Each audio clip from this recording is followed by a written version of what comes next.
Here we are with Dojoran, where you get to play as a strange-looking frog in a speedrunning 2D platformer. It's actually a really cool little game. This is another $5 budget title here on Xbox Series X, but it's on every platform that you could want to play it on.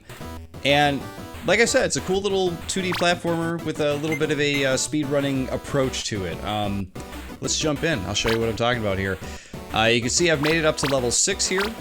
We'll play through, let's do easy ones, do level 2 real quick. So here you go, you play as this little frog guy. Normally I am not these days the biggest fan of the white, you know, stark white against like black background type of thing that they do with the games nowadays. I'm actually going to turn the sound down just a tad here. Oh, and I just ran into the spikes. Anytime you run into the spikes, you start over at a checkpoint or at the beginning, depending on where you last were. But regardless, yeah, you know, I'm not usually the biggest fan of the stark white against the black background type of art style nowadays. Every now and then, I think it works really well, and I think this is one of those situations where, for some reason, it doesn't seem as bad as like you get with some other games. Like sometimes it's just like hurts the eyes, but I think it's because there's a lot more black on screen than, you know, white, and I think that definitely helps. But as you can see here, yeah, you know, you're playing as the frog. You jump, you platform. You can grab the side of you know, walls like this and stick. One of the only abilities you have here is this apple. With the apple, you can hit the X button, and you can get an extra jump out of where you're going, which is pretty fun. You could also put the apple right there, and you could use it as an extra bounce, which is pretty fun to use in the game. So yeah, this is level 2. As you can see, they ramp the difficulty up pretty quickly, but the controls are very responsive in this game. So I have had next to no issues with this game, to the point of, like, you know, levels have definitely been challenging, but every time I die, I wasn't like, oh my god, what do I gotta do, right? It's always been something where I could identify, like, what am I doing wrong here? I could identify it, fix it on the next round, you know? These fists are trying to pound us into the spikes. The only thing I wouldn't mind is just, like, a little bit of story as to why this... Oh, we didn't make it! Why this frog is doing what he's doing. Why is he traversing these dangerous levels with spikes and stuff like that? I don't know. I would like to know more, wouldn't you? I would like to know why this frog feels the need to get out there and traverse these dangerous areas. Why isn't he sticking in a swamp or a lake? I don't know. But it is a pretty fun game here. As I mentioned, I am playing this on Xbox Series X. What's interesting about that is that, you know, with Xbox, you are getting the whole achievement situation, you know, and this is another one of those $5 budget games that has really easy achievements. As you can see, before we started, I had put in just over 12 minutes into the game as far as the speed run was concerned, and I had already unlocked all the achievements by the time I reached level 6 or 5, wherever I left off there. So if you're looking for really, really easy achievements to get, you could definitely get them in this one. You also have that medallion I just collected. There's one of those in every single level. So if you are looking for a little bit of replay value, you are going to get it with that. Oh, I jumped right into the arrow.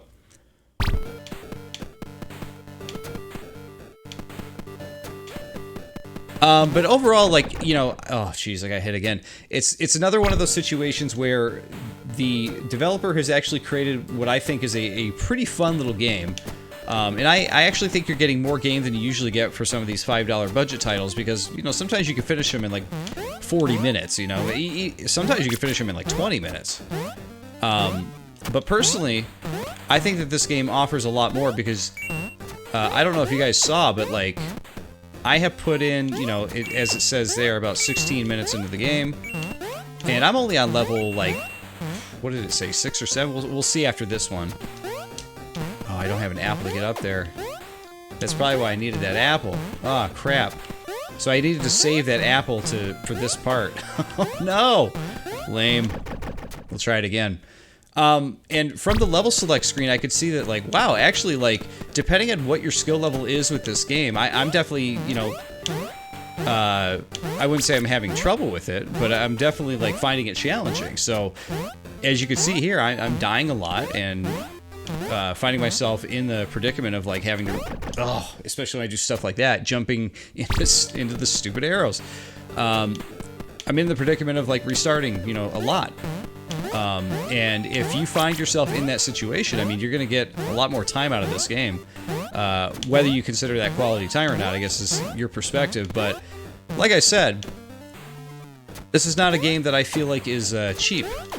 These aren't cheap deaths. These are deaths that I'm learning from, like, and I'm not quite understanding what I'm doing here. I think that this part might have been a little cheap with the trial and error situation. But I've definitely seen worse in games, especially, you know, considering it only takes like if you're able to actually perfect it, it only takes a little bit of time to actually get over there. But okay, we had to move quick there because there was already a spike there. There we go, we made that. Okay, watch the spikes. One of my biggest pet peeves, though, with games that are like black and white like this, though, is that everything is the same color, and I always liked it better in, you know, NES and 8-bit, you know, old school style games where you had some color at least. Like you could differentiate spikes and that kind of thing, you know? Boom, there we go, we finished it. But yeah, like you can see here, I'm only at level 7. So there's actually a lot of gameplay here, considering, like, that's 20 minutes right there. And I guarantee the levels are going to get harder. So I mean, for a $5 game, you're probably looking at 2+ hours here. Like, I could probably, this would probably take me, I would say, if I had to guess, like, 1.5 to 2 hours. I would probably verge more to 2 hours because I'm sure the levels are going to get really tough towards the end. But even so, like, you know, they're really, really easy achievements, and the game seems really cool.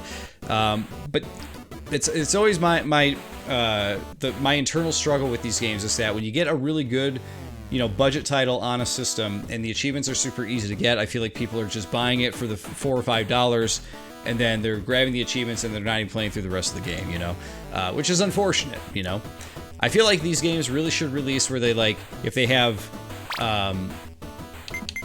it's a real shame too that they keep the speedrunning clock running on the level select screen.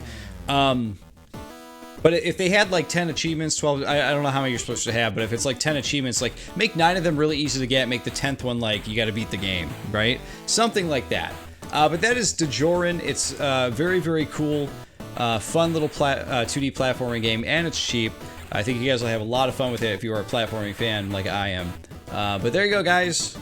I'll see you all next time.